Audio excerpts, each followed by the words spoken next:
La reunión de alto nivel entre España y Marruecos ha terminado con un compromiso de respeto mutuo. Moncloa espera que ahora se consolide una nueva relación con la voluntad de evitar ofenderse mutuamente, apostar por el diálogo y, Almudena Guerrero, respeto a la soberanía.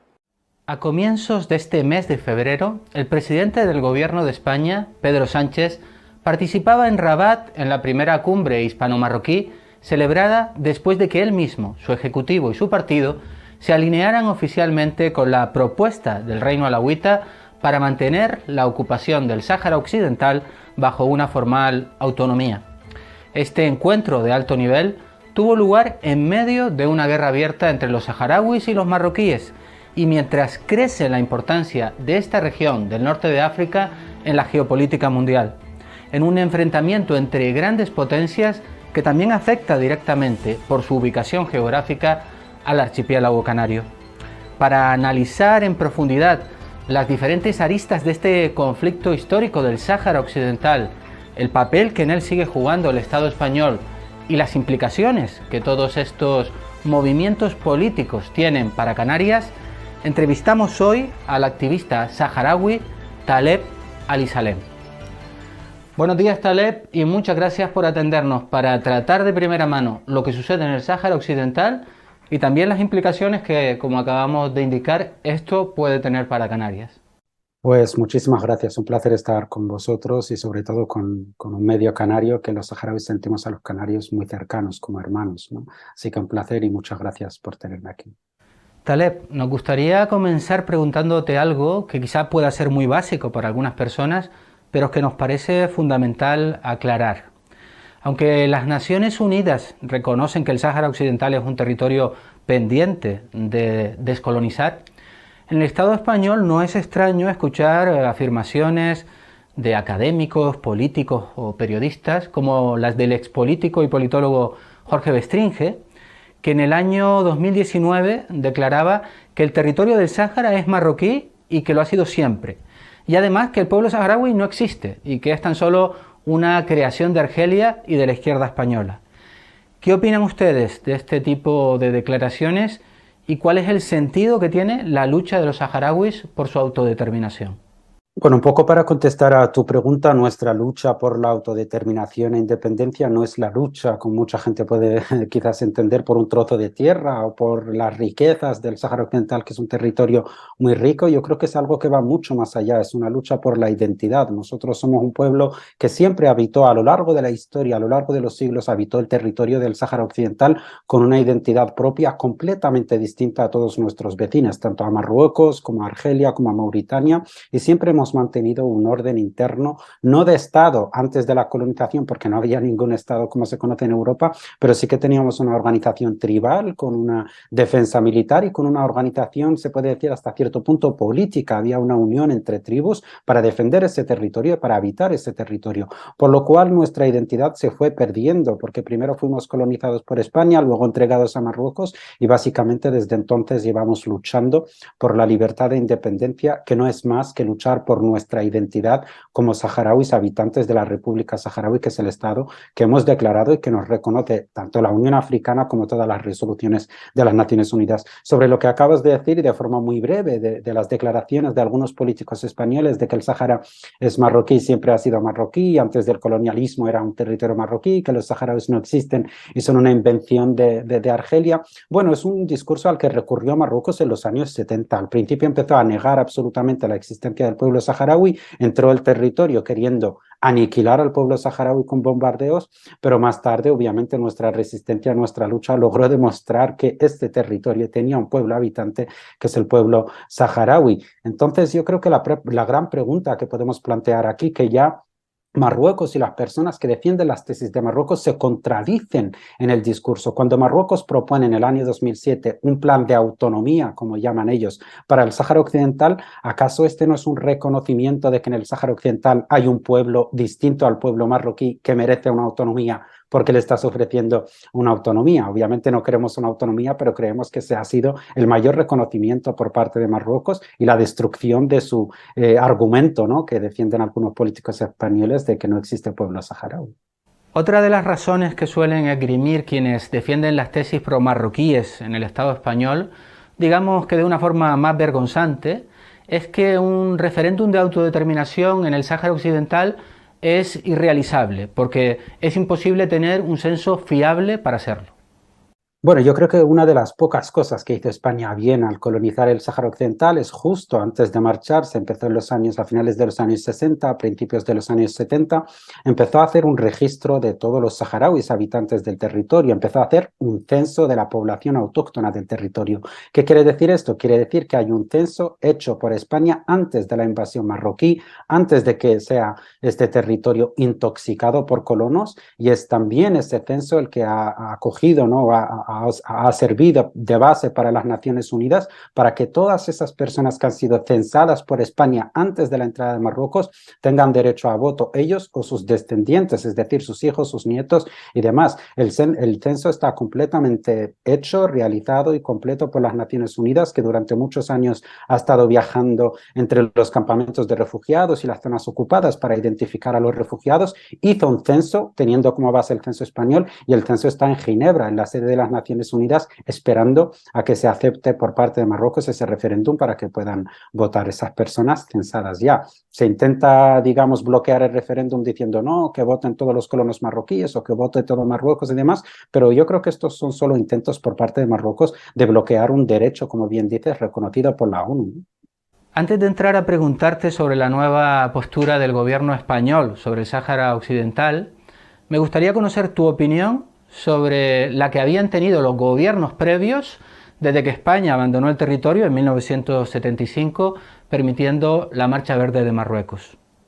Todos los partidos políticos que han pasado por la Moncloa aquí en España han tratado el tema del Sáhara Occidental de la misma forma, es decir, han ignorado todo lo que les reclama a las Naciones Unidas, que es iniciar el proceso o liderar el proceso de descolonización del Sáhara Occidental, que el Estado español no hizo en su día, ya que entregó el territorio de forma ilegal a Marruecos, y tanto populares como socialistas han ido, digamos, teniendo una política muy cómplice con el régimen marroquí. Durante el gobierno de Zapatero incluso se llegó a regalar armas a Marruecos, armas que han sido utilizadas contra el pueblo saharaui. Durante el gobierno del Partido Popular tampoco hemos visto gran avance, ya que mantuvo esa relación ejemplar, entre comillas, esa alianza con Marruecos, donde el precio y la moneda de cambio siempre ha sido el pueblo saharaui. Tan solo hubo un gobierno, que es el gobierno de José María Aznar, que una vez amenazó a Marruecos con iniciar el proceso de descolonización del Sáhara Occidental, pero obviamente no lo hizo por amor al pueblo saharaui, ni lo hizo por amor a la legalidad internacional,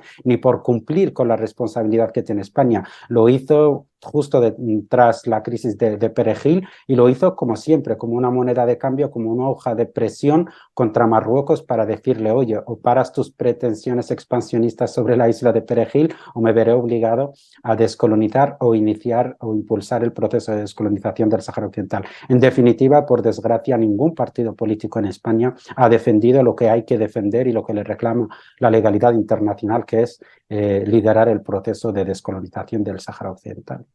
¿Y a qué atribuyen ustedes que ahora el gobierno de Pedro Sánchez haya pasado a apoyar directamente la propuesta marroquí para mantener la ocupación bajo un estatuto de autonomía, abandonando la posición de neutralidad que antes mantenía España, al menos de manera diplomática?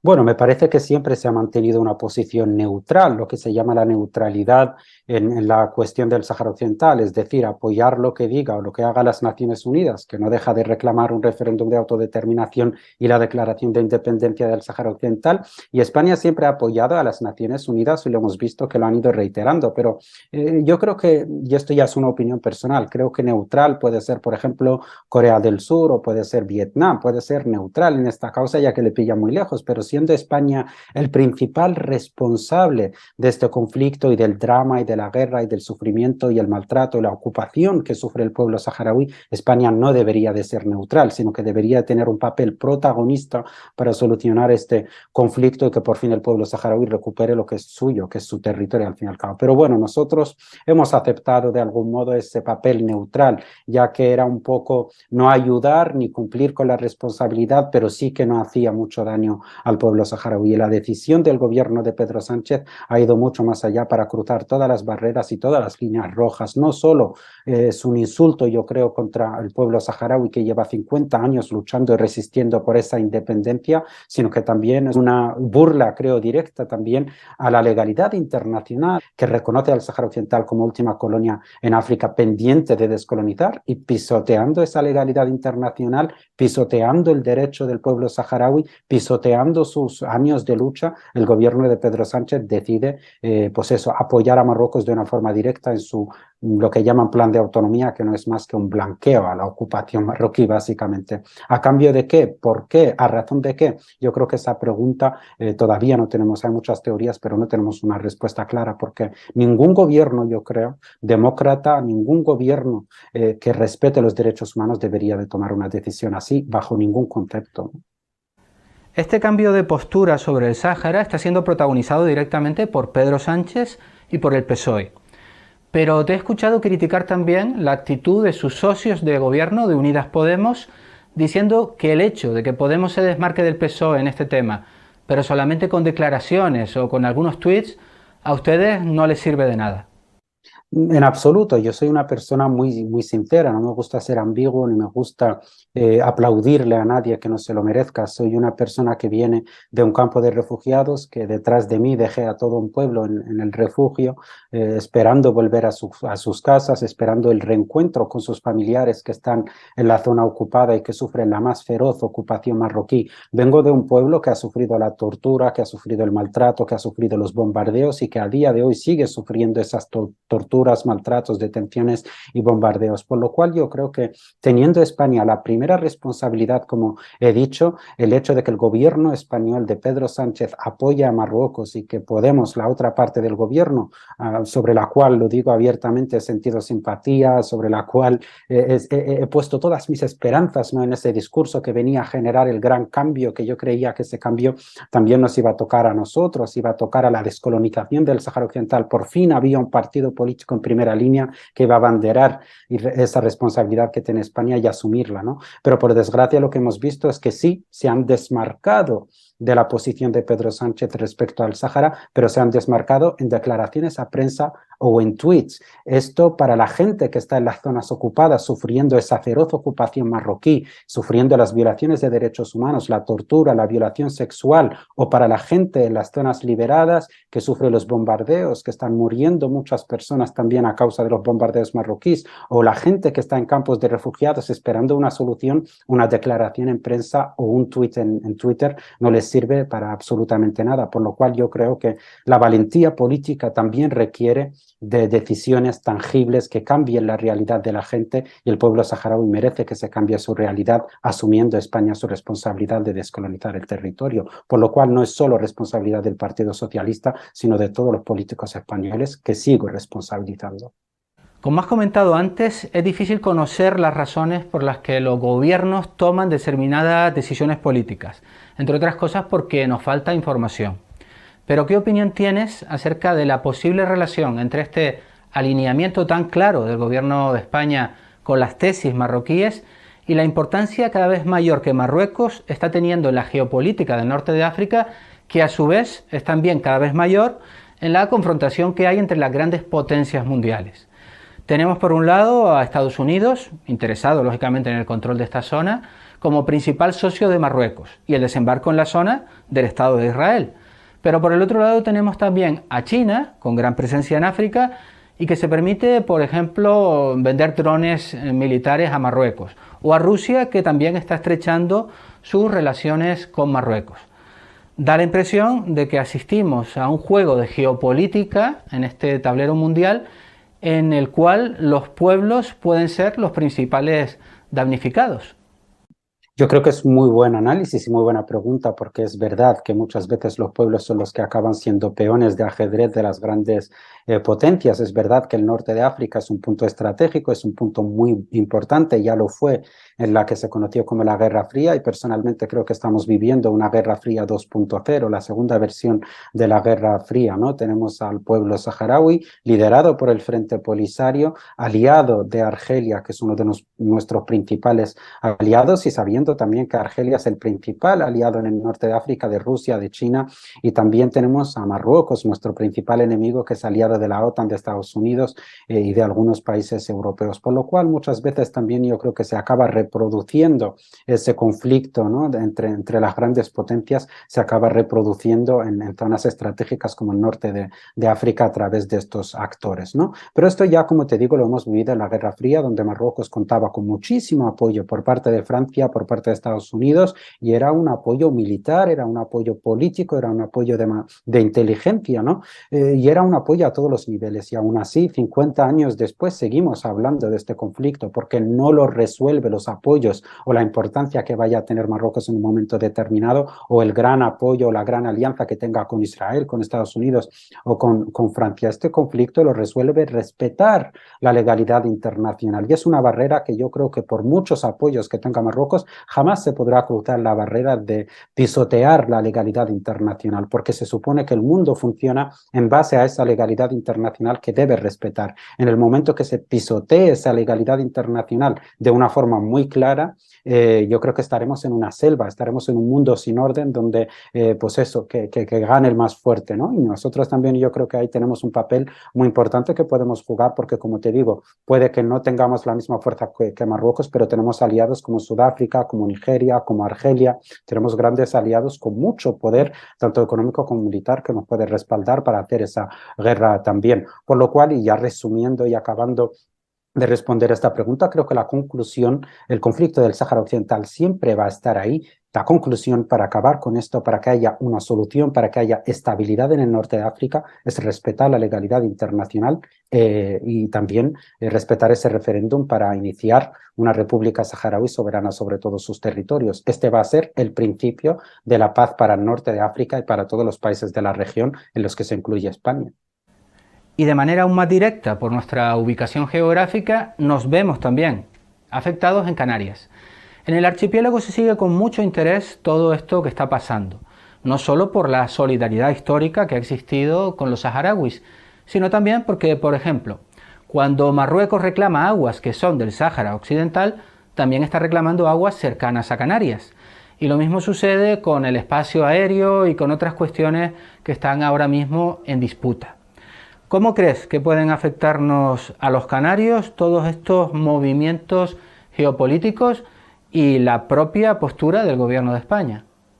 Bueno, decir que Marruecos no reclama aguas cerca de Canarias, directamente reclama el espacio marítimo de Canarias reconocido internacionalmente. El Parlamento marroquí el año pasado aprobó una resolución donde fijaba sus fronteras marítimas con España, en donde se incluía el espacio marítimo de Canarias. Hasta el día de hoy hay voces políticas de gran importancia en Marruecos que reclaman Ceuta, Melilla y las Islas Canarias como territorio marroquí. Hasta hoy en día muchísimos marroquíes, incluso mucha parte de la prensa cercana al régimen, sigue publicando y alardeando y haciendo publicidad y haciendo también propaganda del mapa de lo que ellos llaman Gran Marruecos, que incluye también a Canarias, el Sáhara Occidental, parte de Argelia, Mauritania, Ceuta y Melilla. Algunos muy optimistas de estos mapas del Gran Marruecos incluyen hasta Andalucía, ¿no? en el mapa. Y es una ideología expansionista que, ya digo, yo lo repito siempre, que apoyar la lucha del pueblo saharaui, apoyar un Sáhara independiente, no solo es apoyar una lucha justa, no solo es apoyar un pueblo determinado a construir su Estado, sino que también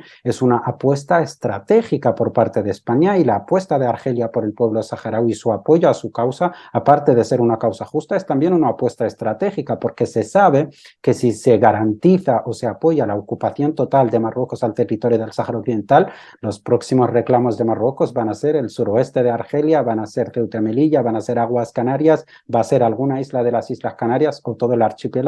por lo cual yo creo que la peligrosidad de la decisión de Sánchez en alimentar el expansionismo marroquí a la larga va a afectar a España, porque está, ya digo, alimentando un expansionismo que no solo nos afecta a nosotros los saharauis, sino que también afecta a los canarios, a los argelinos, a los mauritanos y a los españoles, ¿no? ¿Y cuál es ahora la situación actual en los territorios ocupados, en el Sáhara Occidental? Porque con todo esto que está pasando, y con una cumbre hispano-marroquí por el medio, de la cual ahora te preguntaremos, lo cierto es que en el Sáhara hay una guerra sobre la cual los medios del Estado español no están dando ninguna noticia. Bueno, en el año 2020 Marruecos decidió abrir fuego contra un grupo de civiles saharauis que se encontraba protestando en una zona liberada del Sáhara Occidental al sur del territorio del Sáhara Occidental y habían cerrado un paso por el que Marruecos sacaba toda la mercancía y todos los recursos naturales que explotaba el Sáhara Occidental. Marruecos decidió abrir fuego y bueno, el Frente Polisario consideró que el hecho de que Marruecos haya abierto fuego contra civiles saharauis era el fin de ese alto al fuego que se había firmado con Marruecos. Se anunció la vuelta a la guerra actualmente y todos los días el Ministerio de Defensa saharaui emite un comunicado de bombardeos a distintas posiciones del muro marroquí. El muro marroquí que divide el Sáhara Occidental entre la parte que controla el Frente Polisario y la parte que ocupa Marruecos. El Frente Polisario lleva, ya te digo, 2 años, desde noviembre del 2020, bombardeando de forma diaria distintas posiciones en el muro y hace muy poco el Frente Polisario declaró en su Congreso que lo que se aproxima en los próximos meses o los próximos años es una escalada militar que tocará puntos estratégicos dentro del territorio más allá del muro y estamos hablando de una guerra que puede darle la vuelta a la tortilla y ponernos ante un escenario completamente distinto, porque por desgracia nosotros somos un pueblo muy pacífico y lo hemos sido durante mucho tiempo, pero por desgracia hemos visto que el mundo y la comunidad internacional solo te hacen caso cuando hace ruido, solo hacen caso cuando hay muertes, cuando hay fuego, por lo cual nosotros estamos decididos a recuperar nuestra tierra. Si no ha sido posible por la vía pacífica, ahora estamos inmersos en esa guerra que ya te digo, creo que los próximos meses o los próximos años van a ser claves para que esta guerra venga a primera escena, ¿no? En este contexto, ¿qué análisis haces de la cumbre hispano-marroquí que se celebró los pasados días 1 y 2 de febrero y por qué crees que se ha celebrado justo en este momento? Bueno, creo que es una pregunta muy importante. ¿Por qué se ha hecho ahora esa cumbre, no? Esa cumbre se lleva celebrando, pues eso, desde el año 96, que se celebró la primera cumbre hispano-marroquí, y bueno, se conocen como cumbres de alto nivel, ¿no? Que es como firmar muchos acuerdos y, bueno, sellar un poco una forma de materializar esa alianza entre el gobierno de turno español con el régimen marroquí, ¿no? Pero esta cumbre la lleva solicitando el gobierno de Pedro Sánchez mucho tiempo y se ha estado retrasando, primero por problemas de agenda del rey, primero, bueno, Marruecos siempre había puesto excusas. ¿Qué pasa? ¿Por qué se celebró ahora? Pues básicamente porque tras los escándalos que ha tenido Marruecos dentro del Parlamento Europeo, el escándalo del espionaje, bueno, que está siendo investigado por parte del Parlamento Europeo, el escándalo de la corrupción, ¿no? de los sobornos dentro del Parlamento Europeo, el escándalo de utilizar a la migración como hoja de presión política, han aislado a un Marruecos que solo estaba agarrado a Francia y también la relación con Francia se ha enfriado, por lo cual Marruecos ha querido escenificar o romper ese aislamiento en el que se encuentra y escenificar que hay un país europeo importante como España que acude a Marruecos para celebrar una cumbre. Por eso se ha decidido que la cumbre sea en este momento y también la ausencia del rey de Marruecos manda un claro mensaje, es como decir, aquí mando yo y se verá el rey de Marruecos con el presidente español cuando nosotros decidamos. Marruecos está marcando territorio como el que lleva, digamos, las órdenes en esta relación, ¿no? En esta alianza. Y yo creo que el encuentro que se ha anunciado por parte de Marruecos, del rey de Marruecos con Pedro Sánchez, se hará también eligiendo una fecha. Se esperará a que en el próximo semestre de este año España lidere, presida la Unión Europea para fijar ese encuentro y Marruecos solo busca eso, lo que he mencionado antes, que una vez España presida la Unión Europea, invitar al presidente español como presidente ya de la Unión Europea para visitar al rey y mandar ese mensaje de que no estamos tan aislados, ¿no? Porque, como te digo, se encuentran en una situación crítica en cuanto a relaciones exteriores, rodeados por todos los escándalos, ¿no? A propósito de algunos de los mensajes que salieron de esta cumbre, te he escuchado advertir que algo que te preocupa especialmente es el compromiso alcanzado entre los gobiernos de España y de Marruecos de evitar todo lo que pueda ofender a sus esferas de soberanía, por las implicaciones que tú dices que esto podría tener. Sí, básicamente se acordó eso y ha sido publicado por prensa y también salió la declaración final que tanto el gobierno español como el marroquí evitarán todo lo que ofenda al otro en lo que se refiere a soberanía. Sabemos que a Marruecos le molesta que los saharauis tengamos voz, que los saharauis denunciemos su ocupación y sus crímenes en el Sáhara Occidental. Somos una molestia, somos una ofensa para ellos. También le ofende que el Frente Polisario tenga representación en España, que los líderes saharauis puedan venir y viajar y mantener encuentros con sus simpatizantes aquí en España, también le molesta que se envíe por parte de asociaciones ayuda humanitaria, también le molesta que se acoja a niños saharauis en verano. Entonces, la pregunta que planteamos aquí es ¿en qué se traduce el compromiso del gobierno español en que no hará nada que ofenda a Marruecos? ¿Se traduce eso en silenciarnos a nosotros como activistas saharauis para no molestar a Marruecos, en detenernos, en entregarnos a Marruecos aún portando DNI español? ¿Significará eso dejar de enviar ayuda humanitaria a los campamentos de refugiados? ¿Significará dejar de acoger niños en verano por parte de las distintas familias que a través de asociaciones acogen a niños saharauis? ¿Significará negar el asilo a todos los saharauis que soliciten asilo político en España? Sin duda, yo creo que estas son preguntas que sin duda el gobierno español debe responder. ¿Qué significa no ofender a Marruecos? Creo que todas las respuestas a estas preguntas nos las dará el tiempo, pero tampoco descarto que el gobierno español vaya a cumplir con todo esto, porque ya hemos visto que ha entregado a algún activista saharaui a Marruecos que residía en España y molestaba a Marruecos y ha sido entregado a Marruecos y están en las cárceles siendo torturados. Y también hemos visto que ha empezado a votar en contra de cualquier tipo de ayuda humanitaria a los campamentos de refugiados, por lo cual el gobierno español aquí está renunciando ya no solo al apoyo del pueblo saharaui, la legalidad internacional y demás, sino que está renunciando a todos los valores humanos, a todos los valores morales que puedan caracterizar a cualquier persona, ¿no? Y me parece completamente vergonzoso y lamentable, ¿no? Para justificar esas actuaciones, acciones como la entrega de activistas saharauis a Marruecos que tú denuncias, el gobierno que lo hace necesita que la propia población española no lo vea del todo mal, que haya un discurso público que lo justifique de alguna manera. Un trabajo que, según vienen denunciando ustedes desde hace años, se encarga de hacer el llamado lobby pro-marroquí. ¿Cómo podrías explicarle a las personas que no lo conocen cuál es el funcionamiento de este entramado que es mediático, empresarial, que funciona en las redes sociales, pero que ahora hemos visto con el escándalo en el Parlamento Europeo del llamado Marruecos Gate, que también funciona dentro de las instituciones? Bueno, esto es, si Marruecos siempre ha tenido esta política, al igual que utiliza el chantaje, al igual que utiliza el espionaje, al igual que utiliza el soborno, y estas ya no son acusaciones que hacemos los saharauis, que llevamos muchísimo tiempo advirtiendo de esto, pero éramos los saharauis y mucha gente lo entendía que nosotros estábamos acusando a Marruecos desde el rencor, ¿no? Pero bueno, el tiempo ha demostrado, según la Unión Europea, según las investigaciones, según todo lo que ha ido saliendo últimamente, que teníamos razón, que Marruecos utiliza el espionaje, que Marruecos utiliza la migración como hoja de presión política, que Marruecos utiliza todo tipo de métodos mafiosos para imponer su posición, y en esta utilización de métodos mafiosos también entra el lobby o los métodos de presión. Marruecos tiene un entramado empresarial donde, bueno, se mezcla un poco con la política dentro del Estado español, y no solo se mezcla con la política, también se mezcla con los medios de comunicación para ejercer una presión directa sobre los políticos, sobre los medios de comunicación, para, pues eso, vender la versión marroquí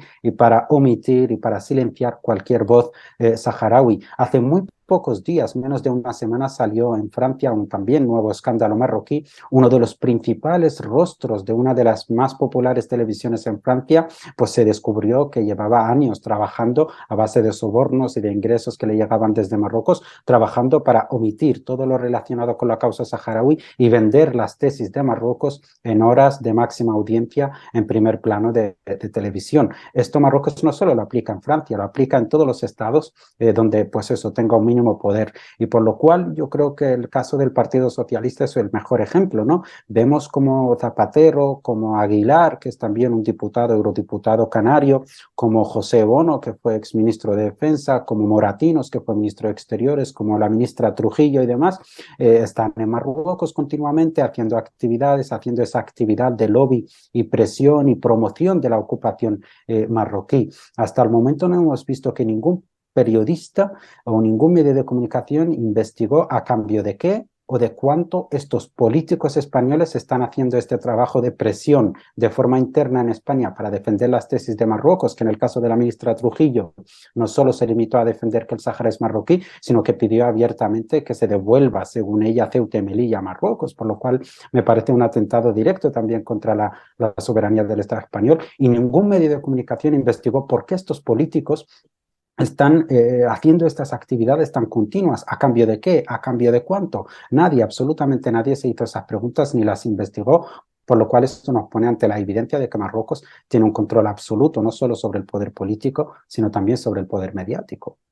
Aquí en Canarias, el pasado mes de septiembre, se celebraba una conferencia para promocionar la nueva postura del Gobierno de España favorable al Plan de Autonomía marroquí.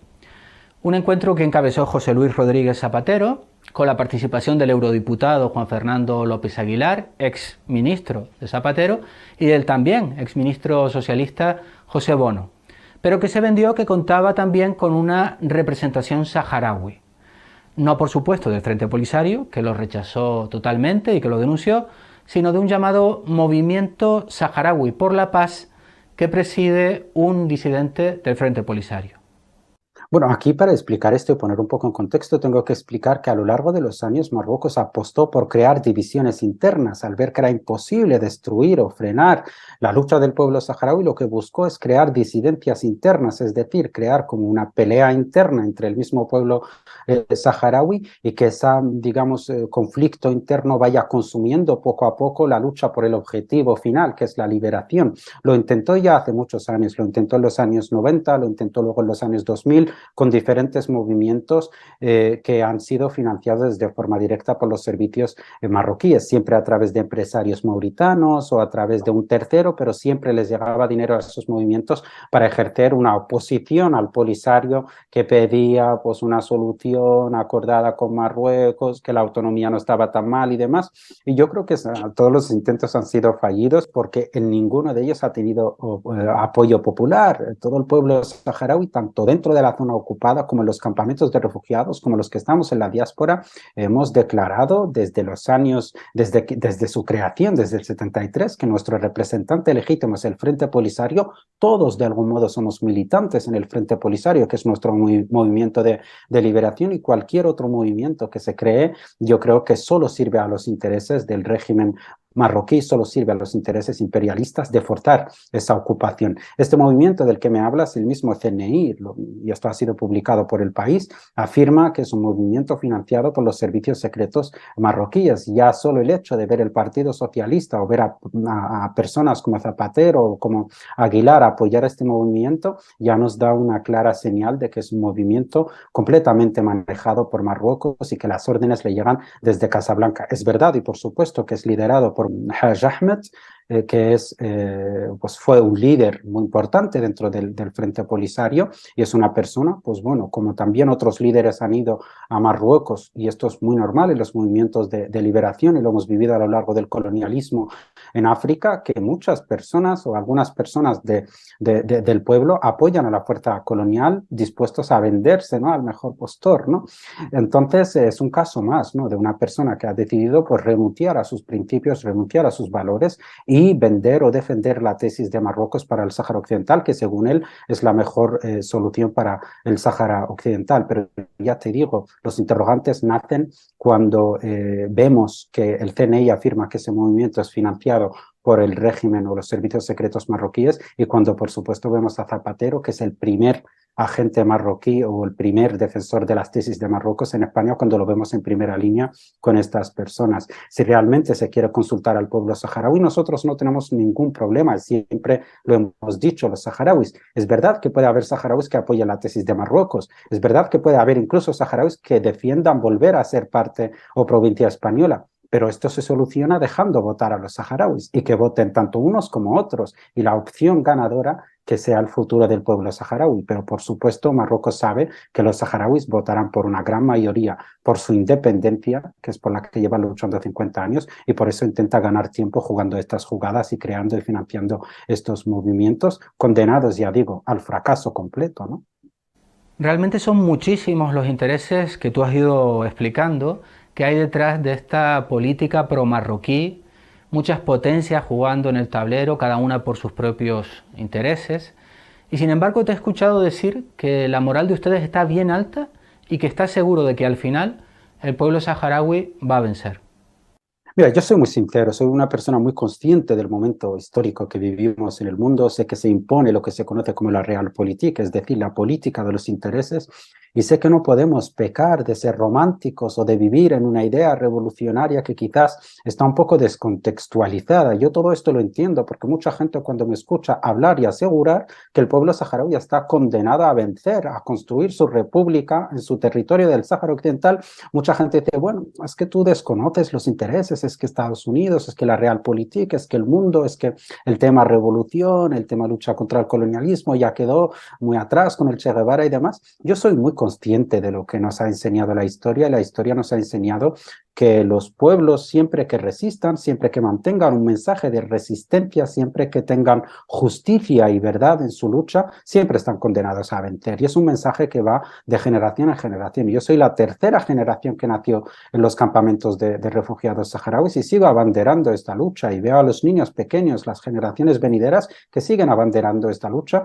y sé que estamos condenados a mantener esta lucha hasta llegar a un solo objetivo. No contemplamos otro, que es la victoria, ¿no? Y muchas veces también puedes ver comparativas de armamento, de alianzas, de poder, y ves que Marruecos tiene importantes alianzas, tiene muchísimo armamento moderno, ¿no? Pero yo creo que muchos de estas comparaciones obvian o olvidan el arma más importante, yo creo, que es la resistencia. Y esa resistencia no la tiene el pueblo marroquí por mantener un territorio que no es suyo. Esa resistencia la tiene el pueblo saharaui, que lleva 50 años y que aquí seguimos tras 50 años hablando de este conflicto, y es una resistencia que se va a mantener, y la resistencia es el arma más potente para ganar cualquier lucha, por lo cual a mí no me cabe ninguna duda, siendo consciente, como te digo, de cómo funciona el mundo hoy en día, no me cabe ninguna duda de que llegaremos a nuestro objetivo de ver un Sáhara libre e independiente completamente, lejos de la ocupación marroquí, ¿no?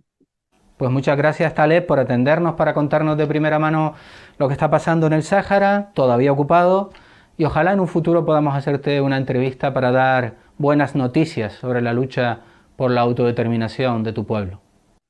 Pues muchísimas gracias a vosotros y un gran abrazo al pueblo canario, al pueblo hermano, y estoy convencido que una vez se independice el Sáhara Occidental, nosotros compartiremos absolutamente todo con nuestro hermano pueblo canario. Así que muchas gracias a ustedes.